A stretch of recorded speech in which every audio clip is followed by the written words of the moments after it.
दोस्तों, तो आज हम लोग बीएड के एक और टॉपिक शिक्षा में मुद्दे एवं चुनौतियों के बात करने वाले हैं। शिक्षा में मुद्दे क्या क्या हैं और चुनौतियां क्या क्या हैं।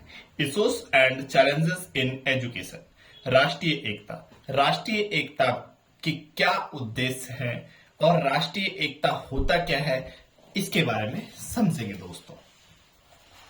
राष्ट्रीय एकता का अर्थ क्या है? राष्ट्रीय एकता का तात्पर्य राष्ट्र के संपूर्ण निवासियों में विचार एवं भावनाओं की एकता से है। विचार एवं भावनाओं की एकता से है। जब कोई राष्ट्र धर्म, राजनीति, जाति या भाषा या संस्कृति से ऊपर उठकर, इन सभी से ऊपर उठकर बात करता है तथा व्यक्ति भावात्मक रूप से अपने देश से जुड़ा होता है। किस रूप से? भावात्मक रूप से। उसे राष्ट्रीयता कहते हैं। मीन्स की जाति, राजनीति, भाषा, संस्कृति, तुम हिंदू हो कि मुस्लिम हो कि बिहारी हो कि झारखंडी हो, आपकी भाषा तमिल है, हमारी भाषा अंग्रेजी है, इन सब से यदि ऊपर उठकर देश के हित में बात करें तो उसे राष्ट्रीयता कहते हैं दोस्तों।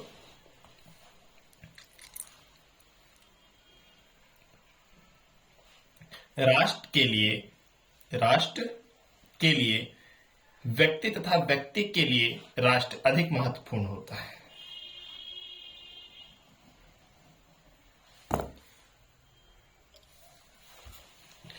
राष्ट्र के लिए व्यक्ति और व्यक्ति के लिए राष्ट्र अधिक महत्वपूर्ण होता है। प्रत्येक नागरिक यह कर्तव्य है कि वह राष्ट्र की संप्रभुता एवं एकता को बनाए रखने के लिए प्रतिबद्ध हो। प्रत्येक नागरिक का यह कर्तव्य है कि राष्ट्र की संप्रभुता एवं एकता को बनाए रखने के लिए प्रतिबद्ध हो। जब इस प्रकार की भावना नागरिक के नसों में दौड़ती है तो उन्हें राष्ट्र के लिए अपने जीवन या धन स्वयं को बलिदान करने में कोई कठिनाई नहीं होती। जीवन, धन, स्वयं को बलिदान करने में कोई कठिनाई नहीं होती। डॉक्टर संपूर्णानंद क्या कहते हैं? आइए जानते हैं। डॉक्टर संपूर्णानंद के अनुसार स्वतंत्रता के बाद वर्षों में भारत ने अनेक क्षेत्रों में प्रगति की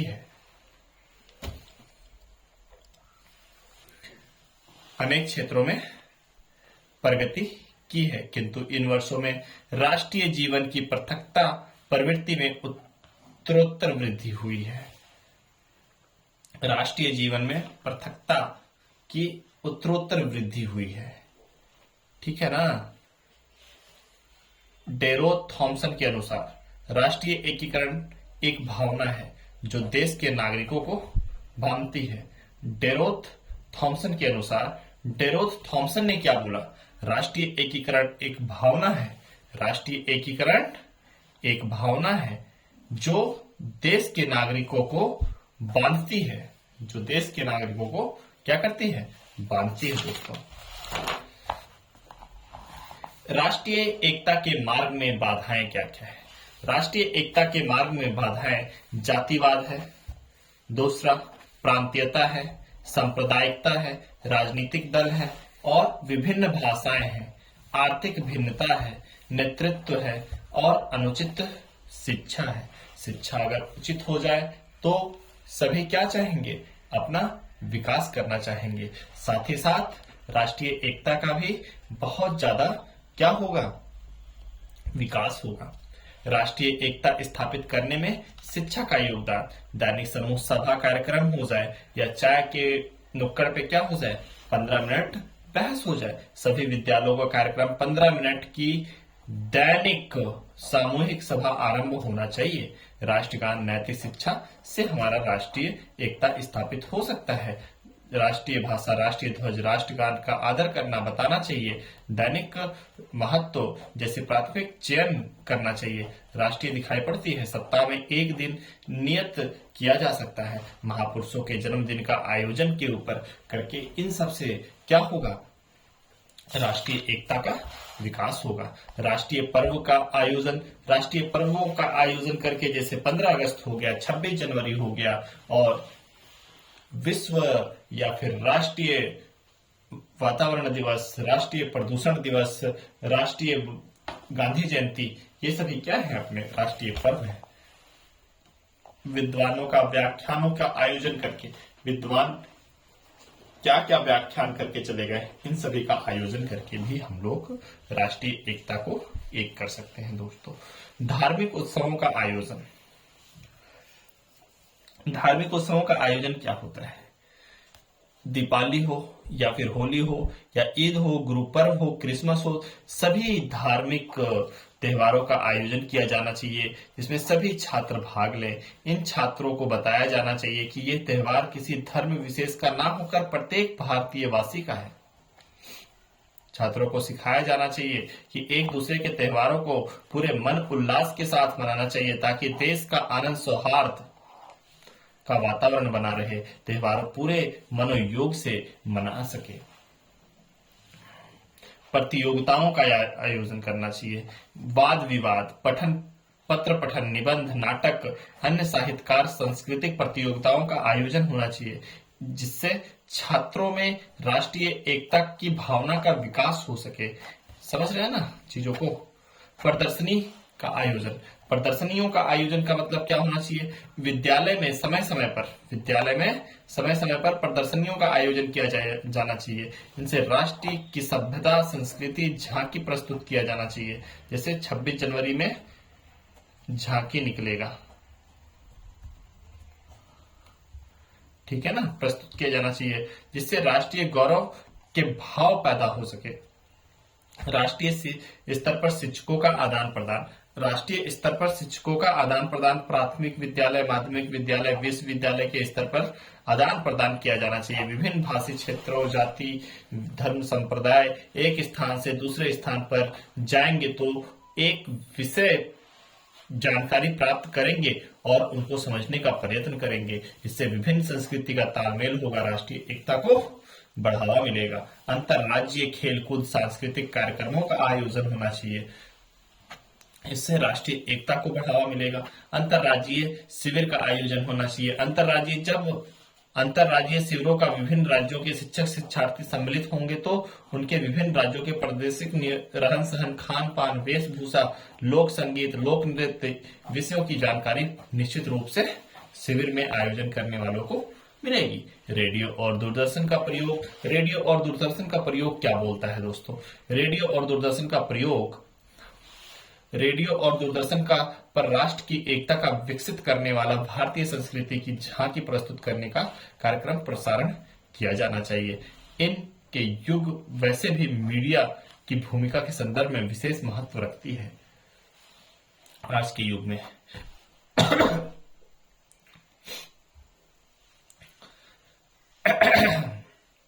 राष्ट्रीय एवं सामाजिक संस्थानों का गठन, राष्ट्रीय एवं सामाजिक संस्थानों का गठन क्या है? विद्यालय में एनसीसी, एनएसएस, स्काउटिंग और गर्ल गाइडिंग आदि संस्थाओं की स्थापना की जानी चाहिए जिनके माध्यम से छात्रों को समाज के कार्यों में लगाया जा सके, उनमें राष्ट्र की प्रेम की भावना विकास की जा सके। एनजीओस को भी प्राप्त प्रोत्साहन दिया जाना चाहिए। समाज सेवा की स्वयं समर्पित होनी चाहिए। नेक्स्ट आता है राष्ट्रीय एकता के विकास में शैक्षिक संस्थानों की भूमिका। राष्ट्रीय एकता के विकास में शैक्षिक संस्थानों की भूमिका क्या क्या है, इसके बारे में डिटेल में अध्ययन करेंगे दोस्तों। राष्ट्रीय एकता के विकास में शैक्षिक संस्थानों की भूमिका। शिक्षण संस्थानों में सार्वजनिक प्रवेश की स्वतंत्रता, जब सार्वजनिक प्रवेश की स्वतंत्रता होगी तो राष्ट्रीय एकता का विकास होगा। शिक्षण संस्थानों में role of education institute in national integration. राष्ट्रीय एकता के विकास में शैक्षिक संस्थानों की भूमिका क्या है ना? पाठ्य सहगामी क्रियाओं का आयोजन, पाठ्य सहगामी क्रियाओं का आयोजन क्या है? शैक्षिक संस्थान विभिन्न पाठ्य सहगामी क्रियाओं का आयोजन कर विद्यार्थियों को एक दूसरे के करीब लाते हैं। विद्यार्थी आपसी भेदभाव मिटाकर एक दूसरे के भावना को आदर करते हैं।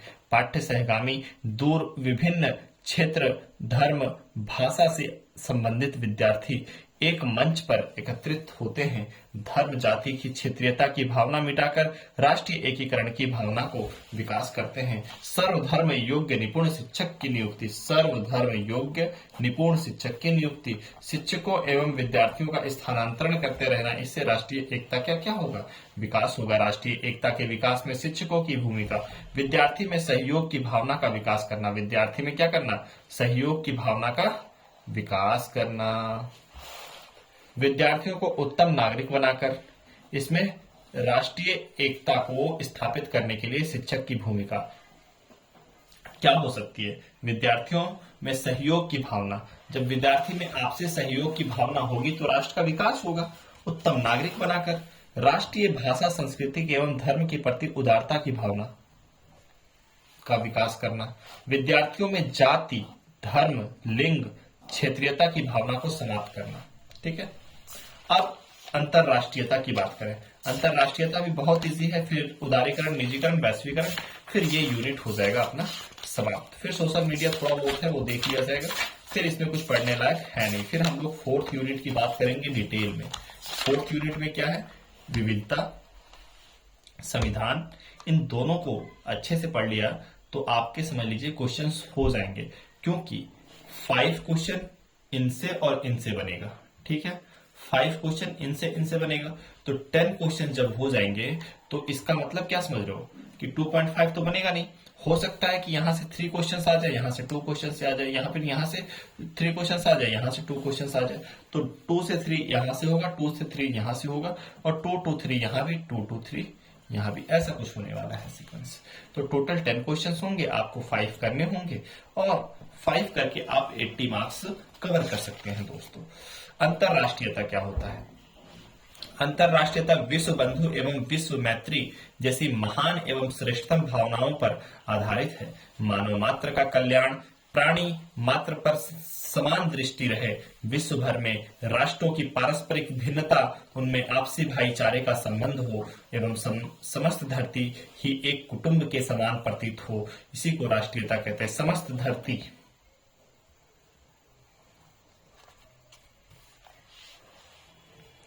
गोल्ड स्मिथ के अनुसार अंतरराष्ट्रीयता की एक भावना है जो व्यक्ति को यह बताती है कि, क्या बताती है व्यक्ति को, वह अपने राज्य का ही सदस्य नहीं वरन विश्व का भी नागरिक है। वह अपने राज्य का ही सदस्य नहीं वरन विश्व का भी नागरिक है।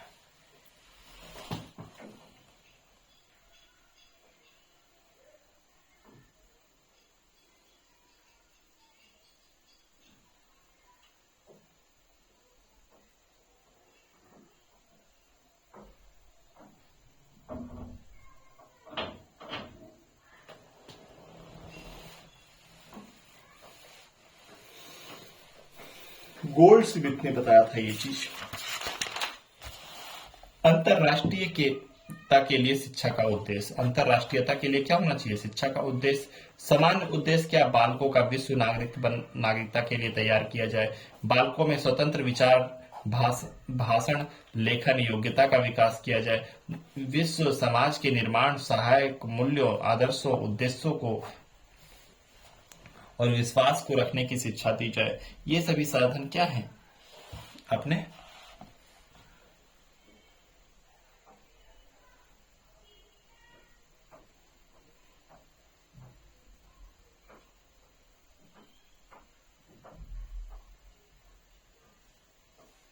ठीक है, तो उनकी अंधी तथा संकुचित राष्ट्रीयता को खंडन करके प्रोत्साहित किया जाए, उन्हें विश्व की समस्याओं से परिचित कराया जाए तथा उनका समाधान करने के लिए लोकतांत्रिक तरीके से समझाया जाए तथा बताया जाए, उन्हें सभी तत्वों सामाजिक आर्थिक राजनीतिक सांस्कृतिक संपूर्ण जानकारी प्रदान किया जाए। सामाजिक आर्थिक राजनीतिक और सांस्कृतिक भाषाई आधार पर सब कुछ उन्हें बताया जाए दोस्तों। उनके सांस्कृतिक विभिन्नताओं में मानव हित के लिए कल्याणकारी समान तत्वों को ढूंढने का प्रशिक्षण दिया जाए। मानव संस्कृति एवं विश्व की नागरिकता की उन्नति के लिए उन्हें सभी राष्ट्रों की उपलब्धि का मूल्यांकन और आदर करना सिखाया जाए। ठीक है ना, ये सारी चीजें हैं। अब बात करते हैं अंतर्राष्ट्रीय स्तर पर शिक्षा के कार्य। अंतर्राष्ट्रीय स्तर पर शिक्षा के क्या क्या कार्य हैं? अंतर्राष्ट्रीय स्तर पर शिक्षा के कार्य, तो पहला आता है विश्व शांति के प्रति प्रेम, लव फॉर वर्ल्ड पीस, संकीर्ण राष्ट्रीयता से बाहर निकलना, विश्व नागरिकता की भावना को उत्पन्न करना, स्वतंत्र चिंतन का विकास करना, विश्व की विभिन्न संस्कृतियों की तुलनात्मक अध्ययन।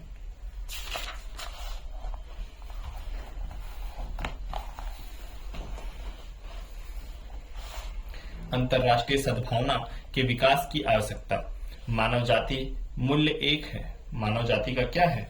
मूल्य एक ही है। संपूर्ण मानव जाति एक है, तब विश्व एक इकाई है।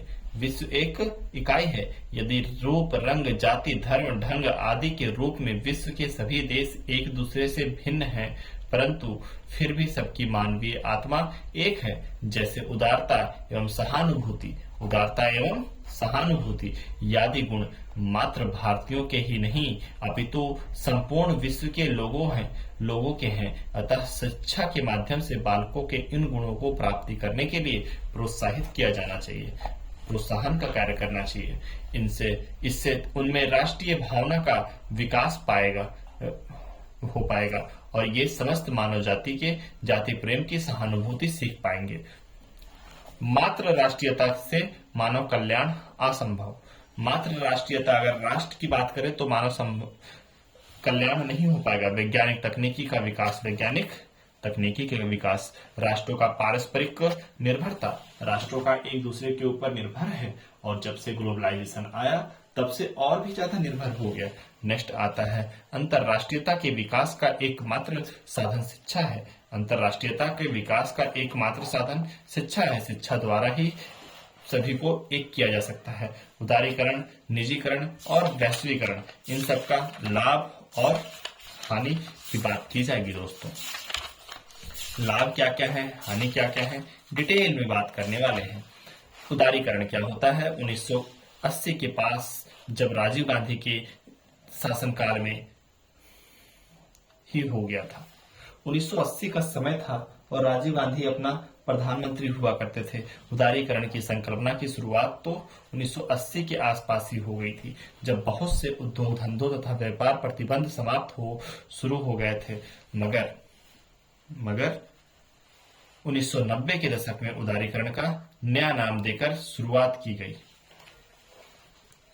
उदार दृष्टिकोण होता है। उदार दृष्टिकोण चाहे राजनीतिक क्षेत्र में हो या सामाजिक क्षेत्र से हो या आर्थिक क्षेत्र से हो, यहाँ आर्थिक परिप्रेक्ष्य में उदारीकरण की नीति की चर्चा की जा रही है। अगर राजनीतिक में हो जाएगा तो लोकतांत्रिक हो जाएगा। इस नीति का तात्पर्य है सरकार द्वारा आर्थिक क्रियाओं में न्यूनतम हस्तक्षेप। सरकार द्वारा आर्थिक क्रियाओं में न्यूनतम हस्तक्षेप। आर्थिक विकास के लिए क्रमशः आर्थिक नीतियों भी बनाई गई। वर्तमान समय में आर्थिक कार्यक्रम संबंध में न केवल राजनेताओं बल्कि जनसाधारण की भी रुचि हो गई। राष्ट्रीय अर्थव्यवस्था के विविध पहलुओं के संबंध में 1991 में दिए गए अनेक सरकारी नीति विषयक व्यक्तियों के ठोस रूप में प्रदान किया गया। उदारीकरण की आवश्यकता क्यों पड़ी? आज दोस्तों इतना ही रखते हैं, बाकी नेक्स्ट वीडियो में।